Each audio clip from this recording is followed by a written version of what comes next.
Scott and I were discussing this on the way over, and I think that one area, well, I'd say two main areas of interest for me particularly. One is getting a stronger understanding of how evolving commercial dynamics across the Taiwan Strait between mainland and Taiwan are creating new challenges and new opportunities, both for Taiwanese entrepreneurs and for Taiwanese Canadian entrepreneurs.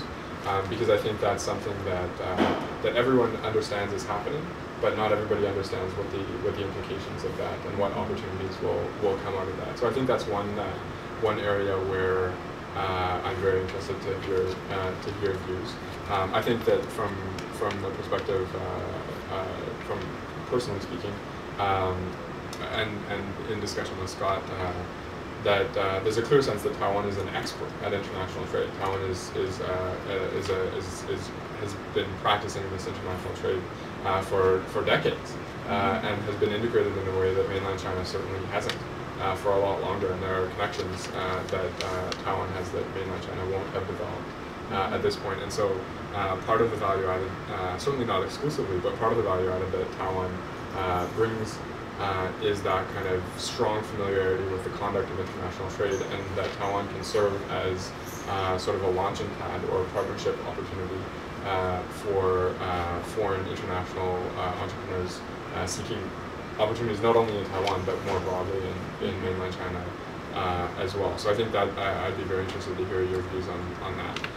A second topic within Taiwan, because I think it's also extremely important to recognize that Taiwan itself is an extremely dynamic and engaged economy in itself, and I think it's important not to only think of Taiwan as a bridge to mainland China, but in fact Taiwan is a technologically advanced, technologically developed, highly entrepreneurial economy with its own opportunities independent of mainland China.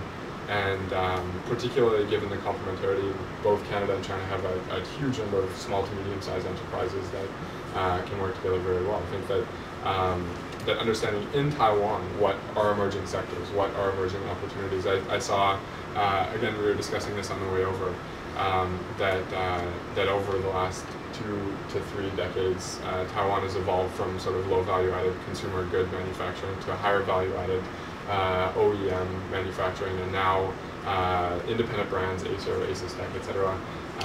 And even more recently, I saw over the weekend that TSMC has acquired a photovoltaic solar energy company as well. So it's clear that Taiwan continues to evolve as an economy and continues to find new opportunities and seek new opportunities. So I guess those two issues would be very interesting to hear about. One, how cross-straits dynamics are changing the way that Taiwanese Canadians are perceiving opportunities, and second, what sort of new opportunities are coming out within the Taiwanese market itself.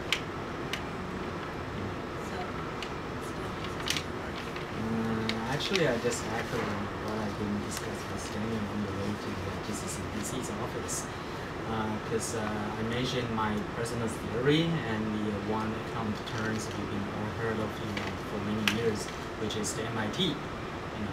But I explained to Daniel that the MIT right now, currently, because in view of the Chinese market is rising and getting bigger and bigger, the past MIT right now should be read as DIT, designed in Taiwan, or educated in Taiwan, because as we're more ahead of Chinese market's development in terms of all the management, or the quality control, or the manufacturing process, and the production, and or the R&D.